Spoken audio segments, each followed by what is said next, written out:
कलिंगा घाटी रे गार्डवाल भांगी पहाड़ रे पिटी हेला ट्रक ए ट्रक रे बसिथिबा 3 जण चापी होई रहि जायथिले। स्थानीय लोके 2 गुरुतर को उद्धार करी टिकाबाली मेडिकल रे भर्ती करिसेंते।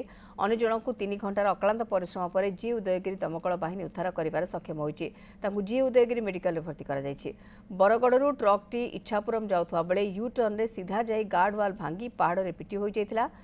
धान मलिबा पई एक मेसिन धरी आसुथिला ए ट्रक। घटनास्थल में जी उदयगिरी पुलिस पहुंची तदंत आरंभ करिछि। खबरपाई जाई पहुँचला गोटे ट्रक रे गोटे धानमला मेसीन थिला। से धानमला मेसीन से ट्रक पूरा घाटीर पहाड़ ऊपर पशिगला।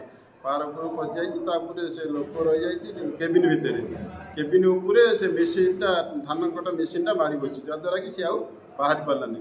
तेणु आम मेसीन द्वारा नहीं केबिन पूरा संपूर्ण भाव में काटी प्राय बहुत घंटे 2 घंटा लगे 2 घंटा समय लगे काटिक बाहर कर मेडिकल बर्तमान पहुँचे।